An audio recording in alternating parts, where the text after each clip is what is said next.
आज हम लोग जो है टाइम ऑफ फ्लाइट और टाइम ऑफ फ्लाइट के साथ हम लोग रेंज ऑफ प्रोजेक्टाइल कैलकुलेट करेंगे। अच्छा, टाइम ऑफ फ्लाइट में क्या कैलकुलेट करना है, कितना टाइम लगेगा, टोटल टाइम फ्लाइट का टाइम कैलकुलेट करना है आपने। अगर आप एक बॉडी को, ये ऑफ कीजिएगा हमला, थ्रो करते हैं तो इसका टोटल टाइम यहां से यहां तक, इसका टोटल टाइम कैलकुलेट करना है, टाइम ऑफ फ्लाइट। अब टाइम ऑफ फ्लाइट जब आप कैलकुलेट करेंगे तो टाइम ऑफ फ्लाइट के लिए आप second equation of motion use करें, V I T plus half A T square. अब यहां पर ये एस जो है ना, एस ये हम लोग यहां पे लेंगे डिस्प्लेसमेंट, डिस्टेंस नहीं है, डिस्प्लेसमेंट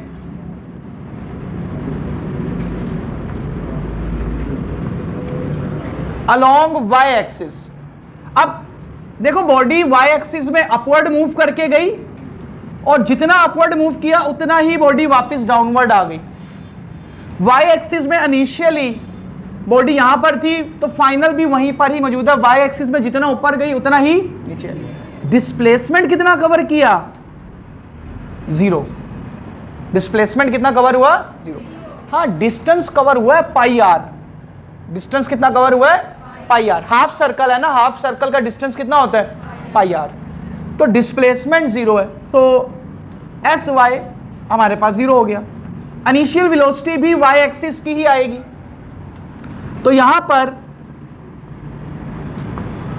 वी आई वाई किसके इक्वल होगा, वी आई साइन थीटा, और ए की जगह पे क्या पुट करेंगे, माइनस जी। ये तीनों वैल्यू आप पुट कर दें इक्वेशन में तो आपके पास इक्वेशन क्या बनेगी, zero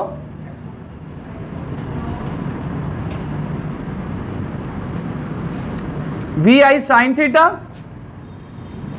T plus half minus G T square. अब यहां से जो वैल्यू माइनस वाली है पूरी वैल्यू दूसरी तरफ ले आए तो दूसरी तरफ आगे क्या हो जाएगी, plus half G T square V I sine theta into T.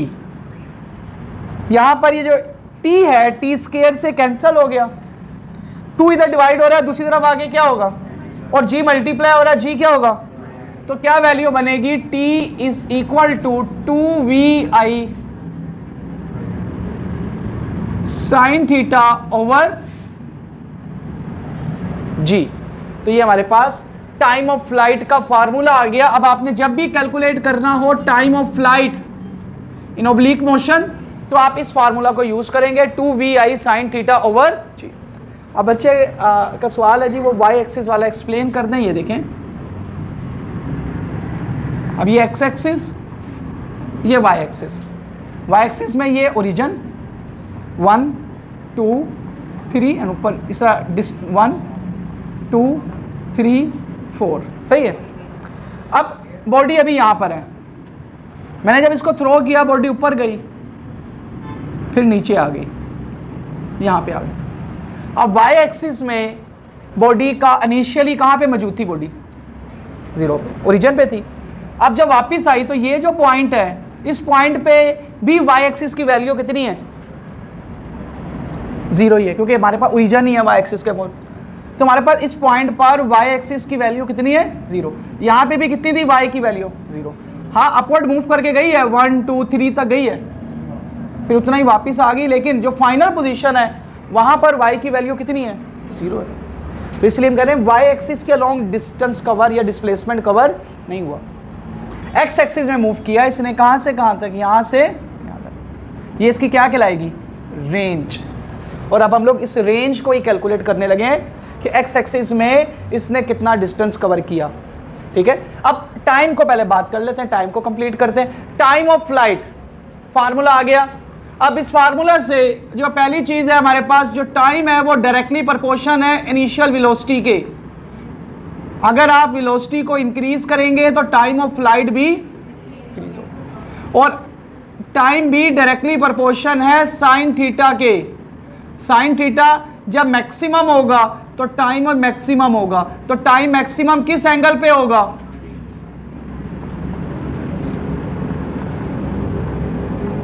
Ninety degree पर, क्योंकि साइन अपनी मैक्सिमम वैल्यू किस एंगल पे देते हैं? 90 डिग्री पर। अच्छा, अब इसके अंदर ही time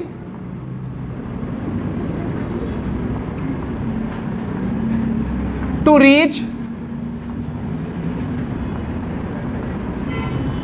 maximum height, maximum height तक जाने का टाइम क्या होगा? Time to reach maximum height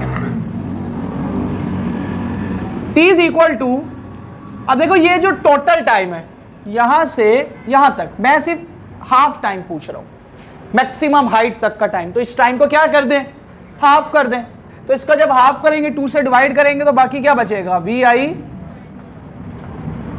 sign theta over G. बात समझ आई है वाली, time to reach maximum height. अच्छा, इसके बाद हम लोग बात करते हैं रेंज ऑफ प्रोजेक्टाइल।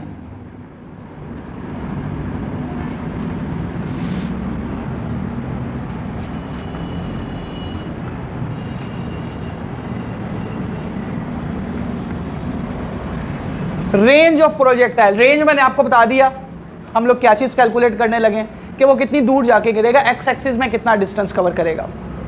अच्छा, अब इसके लिए रेंज के लिए हम लोग फार्मूला क्या यूज करेंगे? Simple, S is equal to V T, क्योंकि एक्स एक्सिस के अलोंग वेलोसिटी कांस्टेंट रहती है। जब भी वेलोसिटी कांस्टेंट हो तो हम इस फार्मूला को यूज कर सकते हैं। अब वेलोसिटी अलोंग एक्स एक्सिस और टाइम। अच्छा, यहाँ पे S को रिप्लेस कर देते हैं R के साथ, क्योंकि रेंज कैलकुलेट करनी है, और वी एक्स किसके इक्वल है? V I cos theta. Time अभी कैलकुलेट किया है 2vi जी, टोटल टाइम ही तो लगेगा रेंज के लिए, यहां तक आने में टोटल टाइम ही लगेगा। 2vi sine theta over G.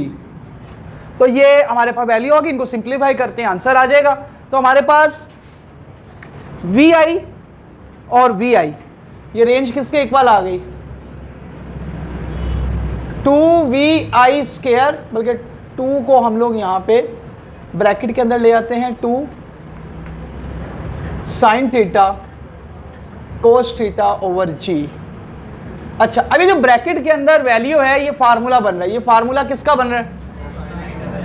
Sign double X, sine 2 theta.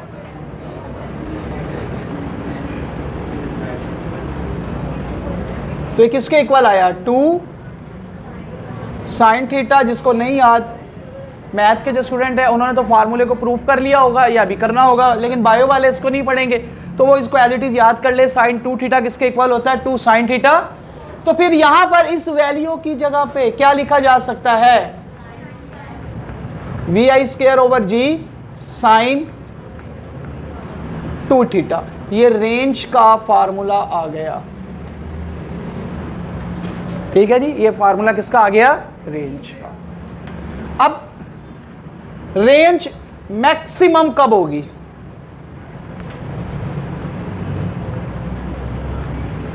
किस एंगल पे रेंज मैक्सिमम होगी? देखिए, साइन 2 थीटा है, मैंने आपको अभी बताया कि साइन अपनी मैक्सिमम वैल्यू कब देता है?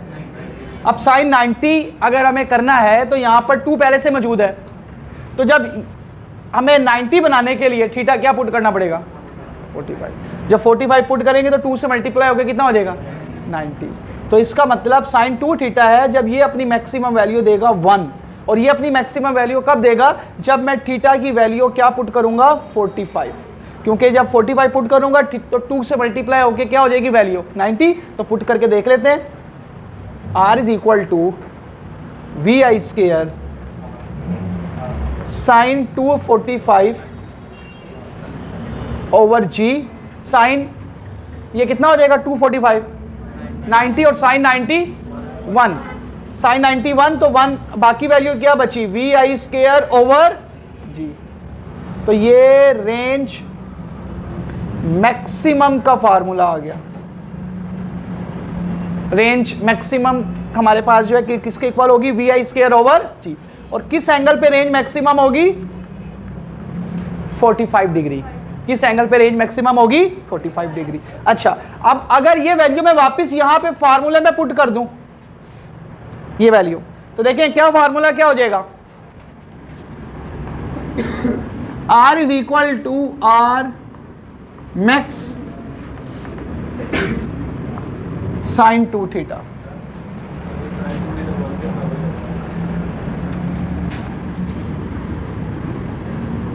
तो ये हमारे पास फार्मूला आ गया, और यहां से मैं इसको ऐसे भी लिख सकता हूं, R over R max is equal to sine 2 theta. MCQs में पूछ सकता है। यहां तक ये रेंज वाले सारे पॉइंट्स क्लियर हो गए।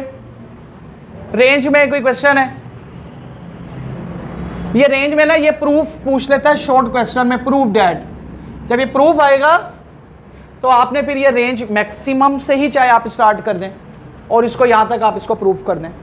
अब रेंज के अंदर एक एमसीक्यूज है 45 डिग्री पर, और दूसरा एमसीक्यूज रेंज में आता है, रेंज रेंज मैक्सिमम किसके इक्वल होती है, वी आई स्क्वायर ओवर जी। अब यहां पे हो गया साइन 2 थीटा, हमारे पास जब थीटा 45 पुट करेंगे तो साइन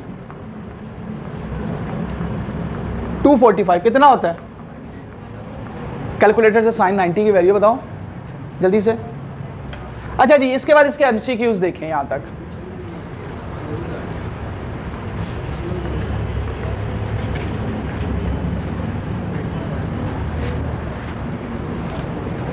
जी क्या आंसर आ रहा है, इतनी देर में तो मेरा बेटा पूरा सवाल न्यूमेरिकल हो जाता है। दिखाओ इधर, ऊपर देखो ना, रेडियन में वैल्यू ली हुई है, पहले उसको डिग्री में तो लाओ, थीटा डिग्री में पुट कर रहे हो।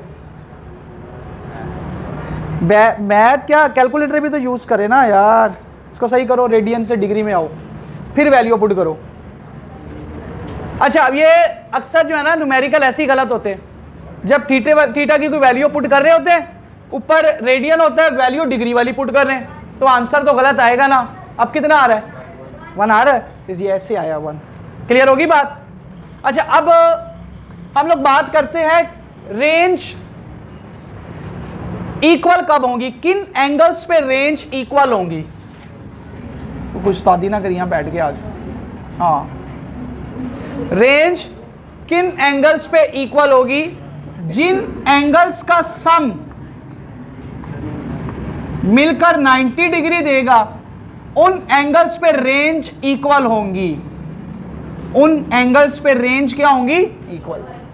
अब आपको एक एमसीक्यूज आ जाए और आपको कहे जी 4 पेयर दे दे, ठीक है जी, आपको 4 पेयर दे दे,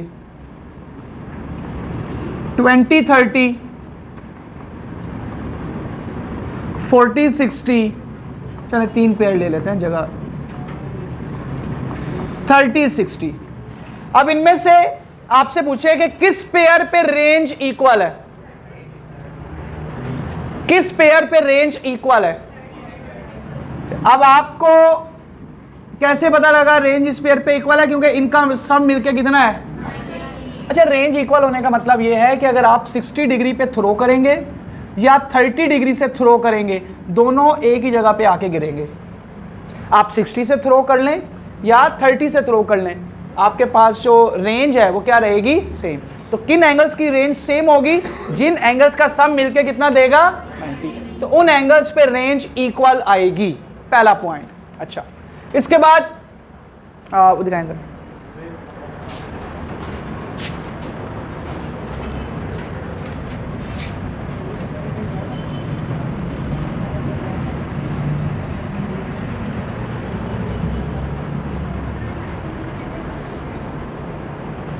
मुझे डर लग रहा था ये चाहे ना लिखे। अच्छा, इसके बाद ये नेक्स्ट है हमारे पास रिलेशन।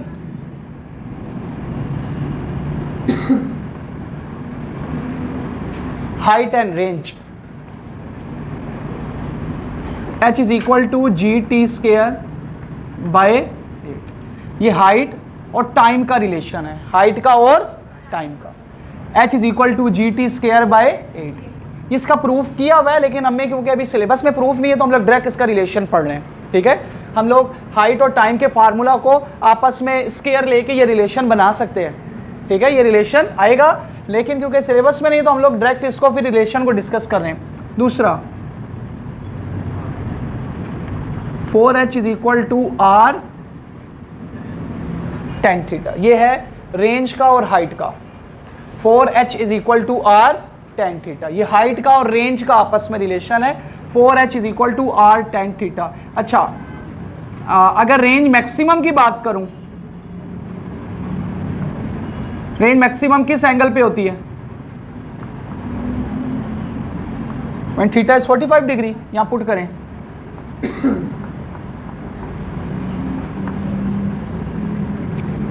tan 45 कितना होता है? 1। h is equal to r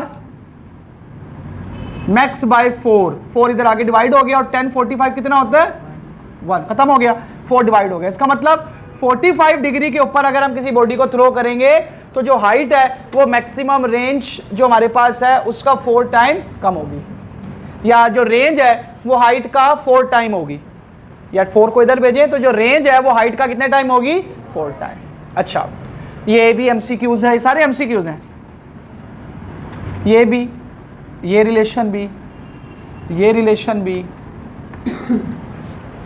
अच्छा, at which angle height and range are equal? Height और रेंज किस एंगल पे इक्वल होते हैं? At the angle of 76 degree. अगर मैं किसी बॉडी को 76 डिग्री पे थ्रो करूं तो जितनी हाइट कवर करेगा उतनी ही रेंज कवर करेगा। उस वक्त जितनी हाइट कवर करेगा उतनी ही रेंज कवर करेगा। किस डिग्री पे? 76 डिग्री। ये भी प्रूफ है, न्यूमेरिकल भी है तो, लेकिन एमसीक्यूज में आता है तो डायरेक्ट इसको याद रखना है। अच्छा, which components remain constant during projectile motion? कौन कौन सी चीजें जो है कांस्टेंट रहती है during projectile motion? Velocity along X axis और एक्सेलेरेशन, और दोनों ही एक्सेलेरेशन कांस्टेंट रहते हैं। अच्छा, और कौन सी चीजें वेरी करती हैं? वेलोसिटी अलोंग वाई एक्सिस, और रिजल्टेंट वेलोसिटी भी वेरी कर रही होती है, थीटा भी वेरी कर रहा होता है। तो ये भी एमसीक्यूज आती हैं बातें। तो ये हमारा प्रोजेक्टाइल मोशन कंप्लीट हो गया। अब इसमें से एक लॉन्ग तो आएगा आपको, जो सेकंड केस है। सेकंड केस की मैंने आपको नोट्स जो भेजे हैं उसमें उसके वो पैराग्राफ ऐड है जो लिखना है आपने। ठीक है, उसके बाद दूसरा लॉन्ग आपको आता है हाइट, रेंज और टाइम का। हाइट, रेंज और टाइम का। ठीक है, तो दूसरा हमारे पास जो है हाइट, रेंज और टाइम तीनों आता है। Define projectile motion and write down the expression for height, range, time. ठीक है, तो दो, एक हाइट मैंने कल करवा दिया था, टाइम और रेंज हमने आज किया है। यहाँ तक कोई क्वेश्चन? अच्छा, इसमें अब मुझे बताएं, एक एथलीट है, वो हमारे पास एक हाई जंप लगाना चाह रहा है। ठीक है, विशिष्ट टू हाई जंप। तो वो क्या करे कि वो हाई जंप जो है उसके लिए पॉसिबल है? हाँ, अब ये क्वेश्चन है कि हाई जंप हम लोग जब भी लेते हैं हम लोग उसमें बात करते हैं रेंज की। जब ये कंपटीशन भी होता है ना हाई जंप, जिसमें वो कौन कितनी लंबी जो है वो जंप लगाता है, तो वो जंप का मतलब वो हाइट नहीं काउंट करते, वो डिस्टेंस ही काउंट होता है। ठीक है, तो वो जंप जो है वो डिस्टेंस अलोंग एक्स एक्सिस ही लिया जाता है। तो बताएं वो कहाँ पे मूव करेगा? 45 डिग्री पे 90 डिग्री पर हाई जंप के लिए। जी, गज में बोल, आसानी से कॉन्सेप्ट खराब कर रहे हैं। हाँ जी, 70, 76। ओके, इधर से कोई आवाज?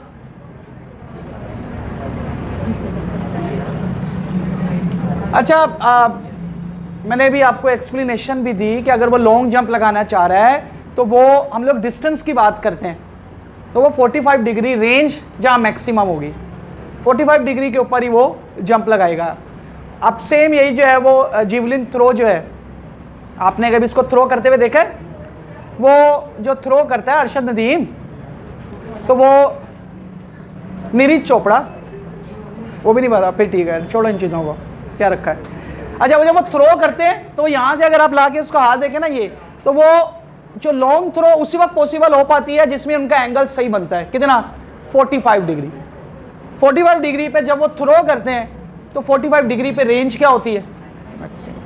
तो 45 डिग्री पे जब वो थ्रो करेंगे तो उस एंगल पे रेंज, अगर आप इसको जरा कोई वीडियोज ऐसी देखें जिसमें उसकी जो थ्रो है वो सही नहीं है, तो आप ये देखेंगे कि उसने जब थ्रो की ना तो जो जिवलिन थी या तो वो ऊपर चली गई ज़्यादा, 45 डिग्री से ज़्यादा एंगल हो गया, या वो एंगल जो था 45 से क्या हो गया, कम।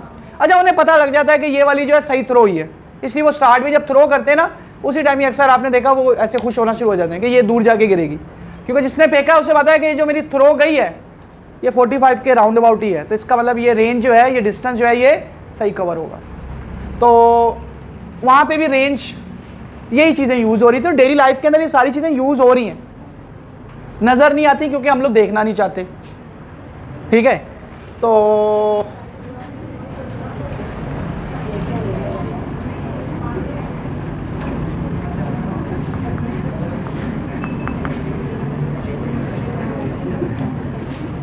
Eight which angle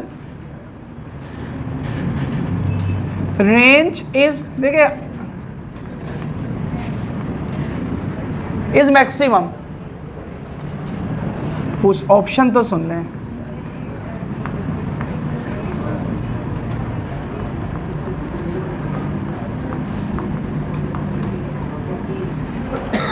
range maximum किस एंगल पे होगी? क्यों क्यों आप बताओ।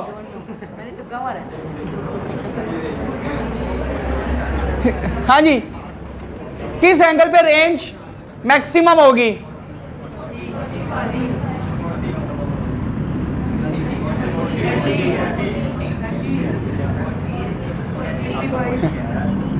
अब तो मैं डिजाइन नहीं बना सकता। कैसे पता लगा इस एंगल पे रेंज मैक्सिमम है? क्योंकि 45 के ये नियरेस्ट है, तो जो 45 के नियरेस्ट होगा उस पे देखिए हम लोग,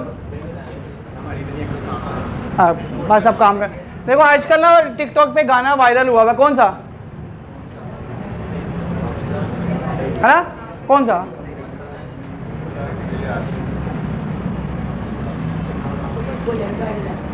ओए नहीं हाँ गर्ल्स, ये गाना वायरल हुआ आजकल, पंजाबी है।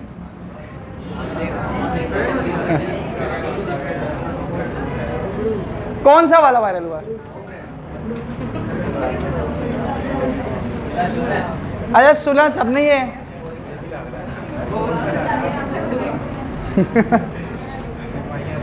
हाँ देखा ना, अगर हम आइए थे नाल। अच्छा सामने आ जाता कि नहीं? वो बेसिकली जो चीज़ हम देखना चाहते हैं वही चीज़ सामने आ रही होती। तो मैं जब मतलब ये देख रहा हूँ तो मेरे सामने इसी तरह की चीज़ें आ रही होती हैं। वो रेंज मैक्सिमम यहाँ पे ये हो रहा है, यहाँ पे इसको ऐसे थ्रो कर रहा है, मतलब जिस चीज़ को आप देखना चाह रहे हो वो दिखाता है आपको, उन्हें पता है आपके माइंड का आप क्या सोच रहे हो। तो जब आप वो चीज़ देखना चाह रहे होगे ना तो वो उसी तरह की सारी रील्स आपके पास उसी तरह की आएंगी। ठीक है, तो थिंग्स मैटर, आप क्या सोचते हैं ये इससे बड़ा फर्क पड़ता है। और आजकल यूट्यूब फेसबुक सारे इसी पे चल रहे हैं, आप क्या सोचते हैं। तो इसीलिए आप अगर ऐसा सोचेंगे तो ऐसा ही मिलेगा।